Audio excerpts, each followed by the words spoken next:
It's Wild Night Tonight, a benefit for the Willamette Week Give Guide, featuring musical guest James Dean Kindle and comedian Katie Nguyen. And now here's your host, John Stevens. Hello, and welcome to our first and maybe only episode of Wild Night Tonight. Thank you so much for tuning in. First, a little bit about what we're doing here. My name is Sean Stevens, and I'm your host. I'm also the executive director of the environmental nonprofit Oregon Wild. Now, you might be justifiably asking yourself, why is a nonprofit hosting a late night show? And I suppose the shortest answer to that question is, it's 2020. A year in which the president was impeached, the Pentagon released literal UFO videos, we were invaded by murder hornets, and planters decided to kill Mr. Peanut and replace him with a baby Yoda, or something. It all kind of runs together. Because it has been a difficult year for so many of us, and because of the coronavirus pandemic, Oregon Wild, like many of you, has had to change how we're doing things. We aren't leading hikes or hosting in-person events, and that means we've missed opportunities to connect with people like you, people who care about public lands, clean water, wildlife. So we needed to come up with something we could do safely in a socially distant way to introduce ourselves, something new and innovative. And there is nothing more new and innovative than a white guy hosting a late night show. We're filming this program socially distanced, but that doesn't mean we don't have a studio audience. I'm just gonna flip the camera around here so you can see. But the other reason we're doing this show is to highlight a great tradition here in Oregon, the Willamette Week Give Guide. Every year, the Give Guide provides an opportunity to connect people with local nonprofit organizations here in Oregon to create a tradition of giving that reflects our values and strengthens our communities. After all, giving is its own reward. But also getting stuff is pretty cool too. So one of the things that the Give Guide does is that it incentivizes us to be better people and give back to our communities. If you give $10 or more, it unlocks all these great rewards. And giving on certain days puts you in a drawing for big prize packages. All the stuff Oregonians love. Books, bikes, coffee, speculating out loud about seasonal depression. Later on in the program, I'll be interviewing Toni Tringolo, the executive director for Give Guide, to talk about how Oregonians can give back. And you can check it out for yourself at giveguide.org. More than ever, this is a year where we need to look out for each other. It's been a hard year. Most recently, we're just coming off an election, and Donald Trump was handed defeat with the dignity and grace of a walrus on roller skates who had too many mimosas at brunch. As of this taping, he has refused to concede the election, and there's a decent chance when Biden moves into the White House in January, Trump will still be where he has spent most of his presidency, in the bathroom with the door cracked open so he can still watch TV while he rage tweets from the toilet. Moving away from the Trump era will be difficult. There's a lot of work that needs to be done that can't just be fixed by injecting bleach. For example, the Trump administration refused to add wolverines to the endangered species list. Wolverines, if you're not familiar, are just like koala bears. If koalas had razor-sharp teeth and claws, smelled like rotting flesh, and had the same demeanor as your coworker Linda before she's had her morning coffee, they're basically giant murder ferrets. But there are only about 300 known wolverines in the contiguous United States. 300 is a lot if you're talking about something like how many rats are living in your walls or days you can survive eating nothing but Pop-Tarts. But 300 is not a lot when we're talking about wolverines, which is why it was so infuriating when they were denied protections. Another example is the case of William Perry Pendley, who was put in charge of the Bureau of Land Management. Oh, sorry, not him. Wait, that's the Tiger King. Oh, no, wait, sorry, that was him. In addition to saying some pretty racist garbage, Pendley has spent his entire career trying to privatize public lands. He's like one of those guys that writes negative Yelp reviews on national parks. All of these buffalo roaming, deer and antelope playing, not enough oil wells, 1 star. And Trump put this guy in charge of an agency that manages 700 million acres of public lands. Why would you put him in charge of something he spent his adult life trying to sell on eBay? It's like making the Kool-Aid man your interior decorator. It's not going to end well. And the head of the Bureau of Land Management is supposed to be a Senate-confirmed position, but Pendley never went up for a vote. When a judge said, no, that's illegal, Pendley wrote a memo to himself saying what he did was A-OK, which, as you may know, is not how the law works. But, just in case, dear Sean Stevens, Sean Stevens is no longer responsible for any of the events referred to in the court filings as the potato salad and Power Rangers action figure incident at the Wilsonville Target, and is absolved of any financial damages incurred therein. Sincerely, Sean. Of course, 2020 hasn't been all bad. We've seen heroic efforts on behalf of essential workers like doctors and nurses, cleaning staff, and frontline workers, all trying to help us get through this pandemic. We've seen more people turning out and speaking up for the cause of racial justice, and we've had some incredible examples of people coming together, while apart, to strengthen our communities. And here to speak with me about one of the powerful forces for good in our community, I am pleased to welcome Toni Tringolo, Executive Director for the Willamette Week Give Guide. Thanks for joining us. Absolutely, my pleasure. So Toni, tell us, what is Give Guide all about? Give Guide is Willamette Week's effort to do good in the community and to give back. So we've created a website called giveguide.org, and it's where we've collected a bunch of nonprofits that are sorted into 8 different categories. So everyday Portlanders can find something that's important to them and match it to a nonprofit with that mission and support the community and do good together. Awesome. And Oregon Wild has been very, very thankful to be part of Give Guide for a long time. And, you know, I feel like we've learned something a little bit about the community every year. Talk to us a little bit about what you've learned about Portland's nonprofit community through Give Guide. Sure. Well, it's a community I've been a part of for the last 13 years. It's where I've spent, the recent portion of my career is with nonprofits and trying to do things from that side of things. I stepped onto this side of the curtain with a Give Guide in July. So mid-pandemic, just a few months before the campaign really launched. And honestly, it was like drinking water from a fire hose. Not only is 2020 doing like all the stuff that it's been doing, but it's, we grew this year.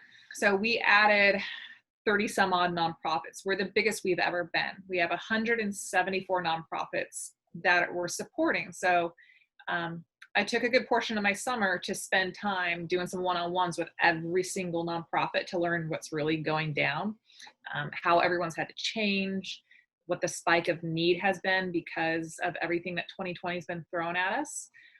And what I've got to say is, man, we are a resilient bunch of people.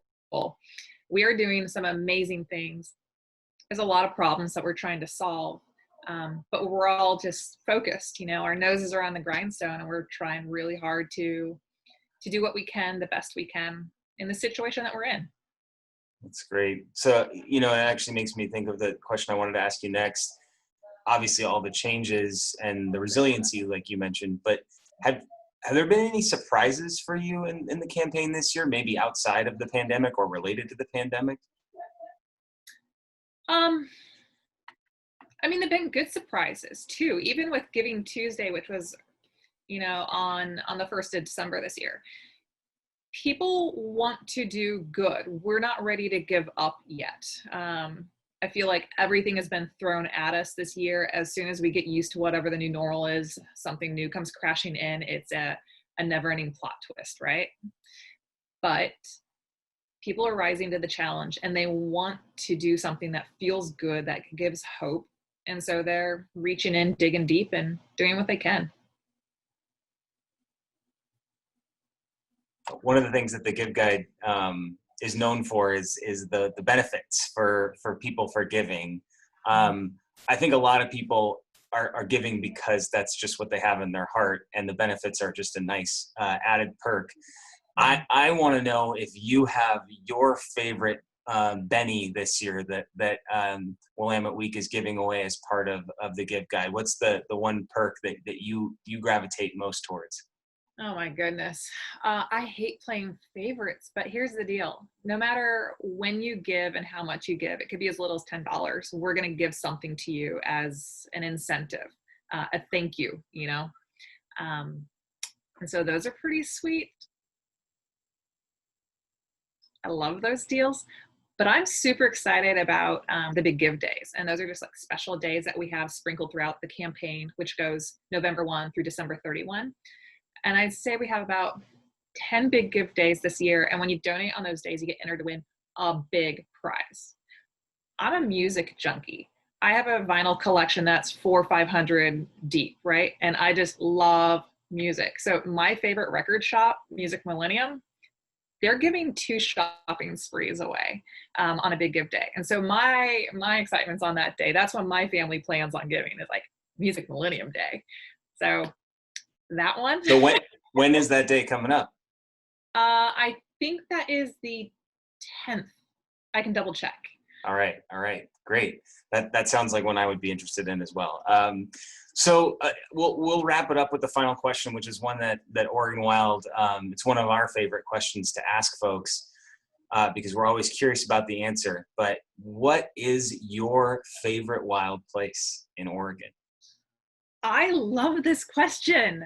This is so good. I grew up in Southern Oregon, out in the sticks, out by Umpqua. So my heart and soul is Umpqua National Forest. I adore it. One of my most sacred places ever is Critter Lake. I've been there more times than I can count, and I go there and I feel at peace, and it is a beauty I cannot put into words, and it just rings really deep in my soul, and I love it. There's also a few tiny, cute, adorable hikes on the way out Diamond Lake Highway 138 that I have some really great memories of. I love it. Wow, can't go wrong with Crater Lake. Right? That's awesome, Toni. Well, I thank you so much for what you're doing this year in supporting all of the nonprofits in Portland's community and for supporting Oregon Wild. So thanks for joining us. Absolutely, my pleasure. Thank you. We'll be right back with more Wild Night Tonight after this.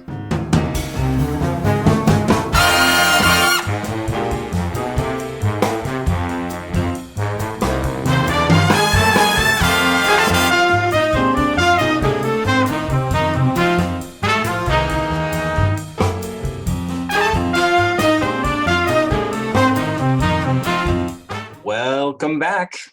Next, I am excited to introduce our musical guest, James Dean Kindle. He leads the Eastern Oregon Playboys out of Pendleton, Oregon, and you can find their recordings on jamesdeankindle.com or support all the Eastern Oregon Playboys on Patreon. Ladies and gentlemen, Mr. James Dean Kindle.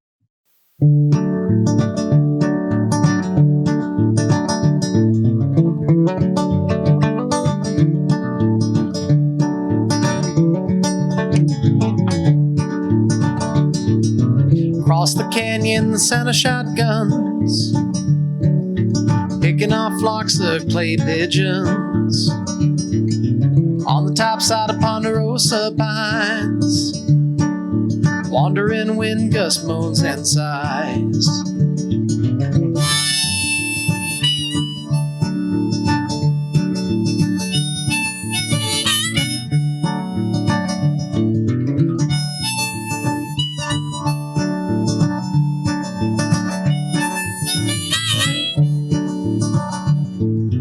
Parked the family rig on a gravel road, picking huckleberries by the bucket load, casting a flyway out in the stream, catching a branch way up in the trees, catching a branch way up in the trees. Ooh, someone's trout fishing in Eastern Oregon. Ooh, someone,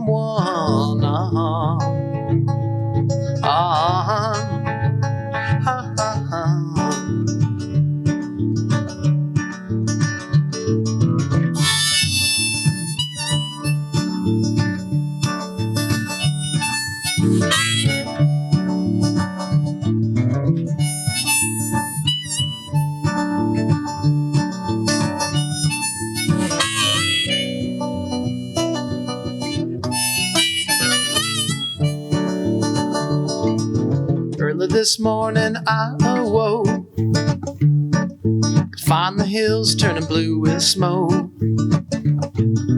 ash flowing forth from the mountain, forest fire spewing like a fountain, forest fire spewing like a fountain, blue mountains, ash flowing forth like a fountain, blue mountains, Ooh, someone's trout fishing in eastern Oregon, ooh, someone,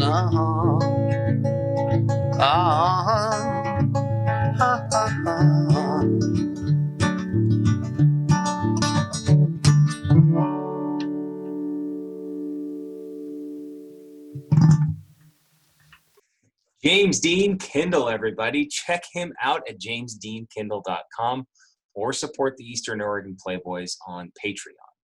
Now, Oregon Wild does a lot of work that is not related to producing a late night show. In fact, it's almost all non-show related. We work to protect aging forests, wildlife habitat, and clean water, and we hold decision makers accountable when they threaten our environment. Every Wednesday, we host a free webcast series on nature and the environment with topics ranging from wolves and beavers to the best places to hike and snowshoe in Oregon. To give you a little bit of a deeper dive into the work we do, I'm turning things over to my colleagues Gabby Diaz and Chandra Legui for our Nature Nerd Corner.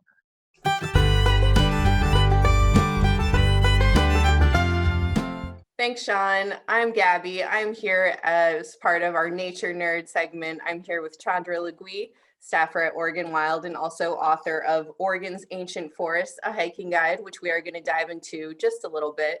But first, welcome Chandra to our show. Thank you for having me. Tell us about fire in Oregon. What lessons can we take away from this year's fires?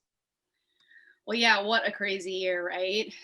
The fires this year impacted more human communities than ever before, it seems like. And that's largely because human communities have been impacting our climate and the land around us for so long.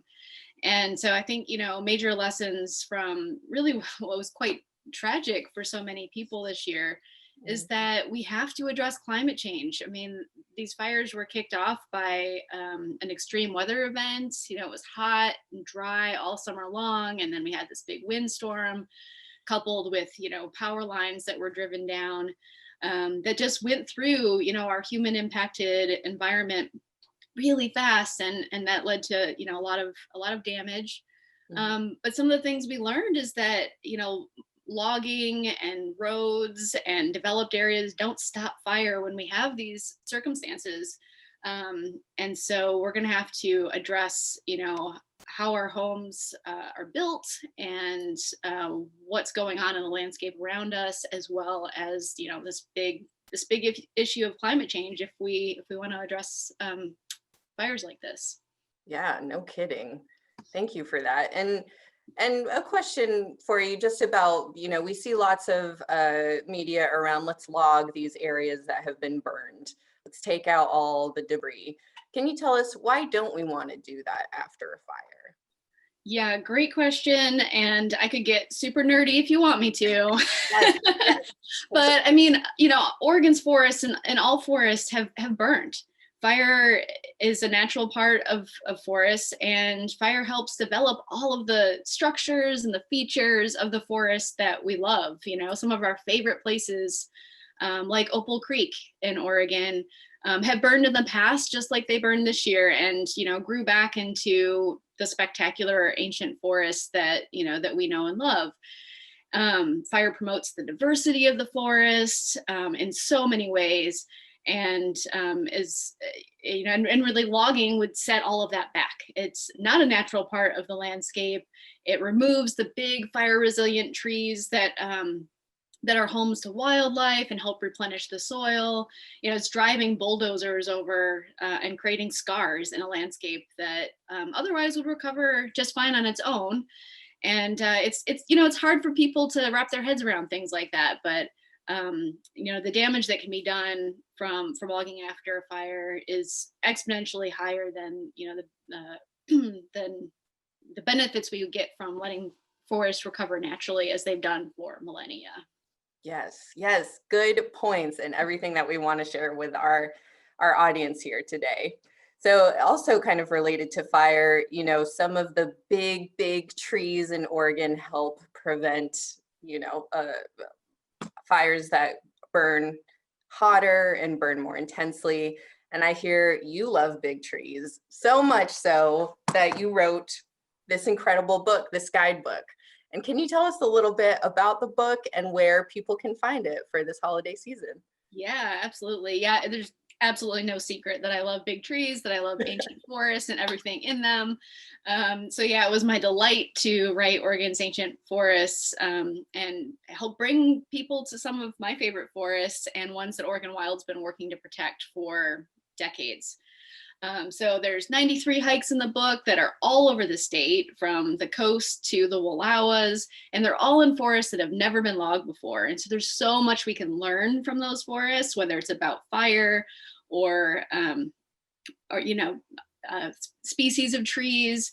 And so there's definitely some nerdy things in there, but also just a whole lot of beautiful places that it can help you get to. So we've got it for sale at OregonWild.org. You can find it at your local bookstore or from the publisher Mountaineers Books. Makes a great gift for any nature nerd in your life or anyone who just likes to hike. Perfect. Yes, I know I've got a few copies coming up for my friends this holiday season. So Wonderful. thank you. And speaking of identification, we are going to play a little game that we all know as Whose Scat Is That? So Chandra, I'm going to share a few photos and we're going to see how nerdy are you when it comes to scat. Yeah, show me some tree bark. That would be easier. Right? That would be a little better. Okay, so the first picture should be coming up here. Hopefully you can see it. Okay, so you want me to guess what this is? So guess whose scat is that? Okay, I mean, just given the size, I'm definitely going with black bear. Ding, ding, ding. You are right. Number one down. You are 1 for 1. That is some black bear scat. And we can tell because it is ginormous. It's bigger than a human foot. And I guess we should clarify, this is our scat we might find in Oregon, right? Because I mean, somewhere else it could be grizzly, right? Absolutely. Good point. And that's what Nature Nerd all about. Yes, black bear, not the grizzly bear. Okay, so we are moving on to picture number 2. Here it is. Wow. Okay. It looks like there might be some hair in that scat and maybe some like teeth and little bits of bone. It seems pretty big though compared to the blackberry or whatever leaves those are. So yeah. I don't know. I'm thinking it could be a cougar. Ding, ding, ding. Yeah, right. Yes, it is cougar scat. And you named all the traits that we find in cougar scat. Little bits of fur, maybe little bits of bone, all within cougars' appetite or their diet. Cool. Perfect. All right. So Chandra, last but not least, whose scat is that?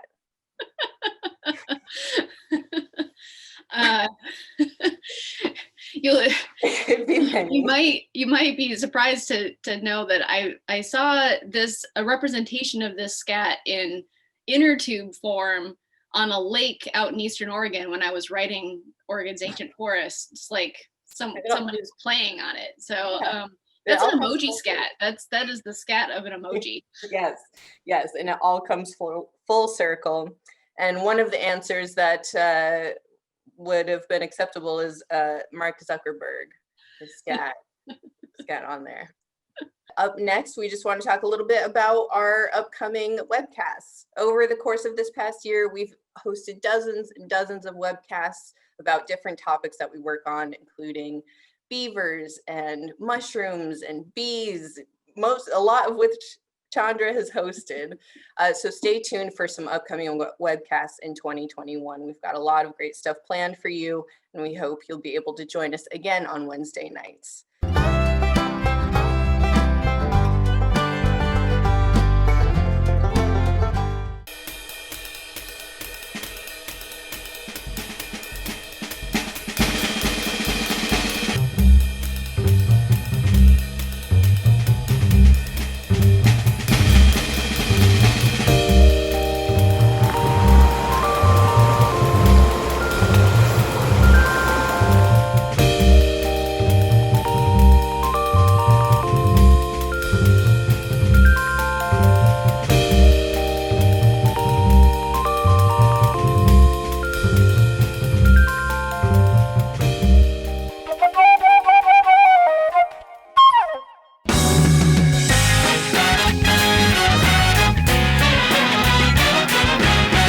Thanks for sticking with us, everybody. I am so thrilled to introduce our next guest. She has been published in The New Yorker and is a regular at the Helium Comedy Club.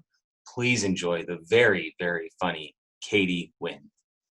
Keep it going for your host. They're great, aren't they? And give it up for your wait staff. That's you. Self-love is important. I am a comedian. In my day job, however, I work with kids. And I think a lot about the advice that we give to kids and how most of the time it's just way easier said than done, right? Like when a kid is being made fun of, all we say is, oh, you know what? You just tell them, you just say, I'm rubber and you are glue. Whatever you say bounces off of me and sticks to you. And in my experience, it's been a lot more like, I am Tupperware and you are tomato sauce. Whatever you say becomes a part of me and ruins me forever. It's okay. Something kind of personal about me is the fact that I am a very, very sweaty and oily person. Yeah, sweaty and oily. And I actually spend a lot of time and energy trying to not look so sweaty and oily, like a lot. But the media is just always trying to make you want what you don't have, right? So if you have curly hair, then you want straight hair. But if you have straight hair, then you want curly hair. I found out that there's this look being marketed by cosmetics companies, and you may have seen this, and it is called looking dewy. You seen this? This is the thing. If you're unfamiliar, looking dewy is essentially looking kind of sweaty and oily, which is great for me. But it just got me thinking, though, because there's a lot of beauty standards that I think I understand, right? And the implications it might have when you see them. For example, when a woman is wearing high heels, her legs look elongated. You might be like, oh, maybe she's like a dancer or something, And she's like real flexible, like in bed, right? If she's got like the smoky eye look going on, you would be like, oh, maybe she's like exotic or something, She's like extra sensual, like in bed, right? But if she's looking dewy, that one's got to be like, oh, maybe she like passed out on the lawn last night in bed. It's hot. I don't get it. It's hot. Dewy chicks. I'm about to share an opinion I have, and you may not agree, which is fine. Everybody's got their own opinion. I just really don't like it. It just kind of bothers me when people use the term fur babies when they talk about their pets, right? Like a dog or cat, fur babies. Usually gets kind of quiet then. That's how you know there's some fur mamas in the house. But also, if you think about it, if they're the fur babies, that would make you the skin mama, okay? Not so cute now, huh? Skin mamas and skin papas? Skin papas is so much grosser, I'm sorry. But not so cute, huh? Skin parents. You're not my real skin dad. I just don't like that term for babies, because to me, the use of that term implies that to these people, the only difference between a dog or cat and a human baby is the fur, right? And I don't think that's the only difference. I don't think they think it's the only difference either. I think it's a disingenuous use of the term, really, because I know for a fact that people absolutely hate it. They do not like it when you feed dog food to their babies, okay? They don't like it. It's the fur and the diet. They just say fur. It's a stupid term. You know what? Don't worry. The kid's gonna be fine. The kid's gonna have a nice shiny coat. Okay, they tell you shouldn't tell little girls that they're pretty and little boys that they're strong, because then you're reinforcing heteronormative gender roles. You should just tell all small children, wow, that's a nice shiny coat you got there, huh?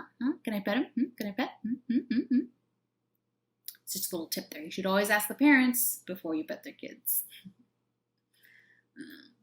I'm not originally from Portland. I really like it here. I'm not really from here, though. One thing that's kind of interesting is this whole, keep Portland weird, this kind of identity of being unique and quirky. And I really don't mind that at all. It doesn't bother me. But one thing that does kind of annoy me is the stuff that people think makes them unique and quirky, right? Like, you're not unique and quirky for liking the rain, like a lot of people do. There's like poems and songs about it, right? And you're not like unique or quirky for preferring secondhand shops to shopping malls. Really common, makes a lot of sense, financially mostly. And you're not unique or quirky for envisioning your own gruesome death every time you drive behind a truck full of lumber, like something on a Final Destination, right? Like everybody does it, right? Everybody envisions their own gruesome death. We all do that, right? You ever drive behind it on purpose? Just kidding. Those movies really did a number on us, didn't they? Death. Anyway, you have been a wonderful audience, I'm assuming. Thank you so much. I'm Katie Nguyen. Have a great night. Thank you, Katie. Quarantine has changed a lot about the world, but it hasn't changed how much we love the outdoors. And many of us have found ways to connect with the outdoors a little closer to home. To help us with that, here's my colleague, Erin Robertson, with our segment, Nature Near You.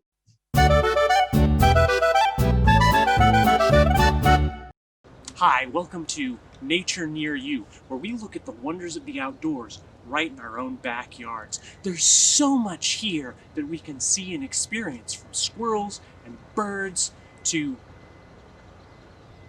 the other type of squirrels. But finding those really good moments where you're really immersed in nature and you can observe an animal in a somewhat natural habitat, that takes a little bit of patience and a little bit of luck. Come on, let's go see what we can find today. Look at this. We found some giant mushrooms. Look at this mushroom.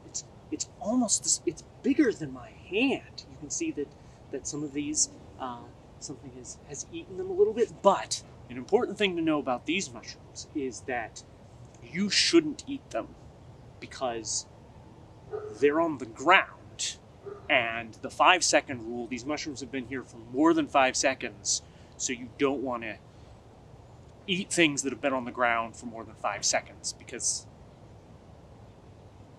Now, one of the keys to viewing wildlife in your own backyard is being very patient and very quiet. So you might have to wait in your neighborhood for people to finish lawn mowing or leaf blowing. A lot of animals are very scared of loud... There's a bear! We don't want to make any loud noises. Like I said, bears in Oregon are scared of loud noises, so we have to be very quiet. Oh, what an awesome opportunity this is.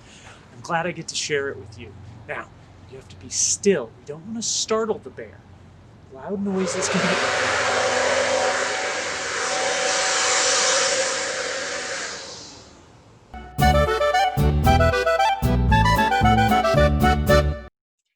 Hey, all, that's our show. Thank you so much. Please visit giveguide.org, where you'll find 174 local nonprofits to support. Give what you can. You can learn more about Oregon Wild at oregonwild.org. And one more time, James Dean Kindle.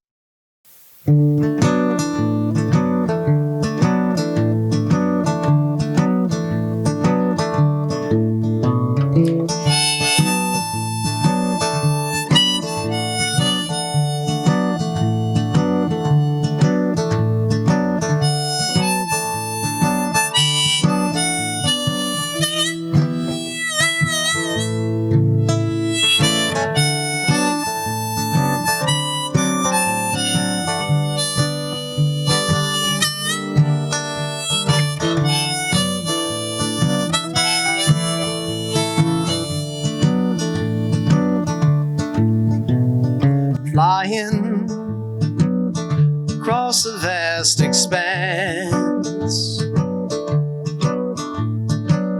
a barren wasteland devoid of romance.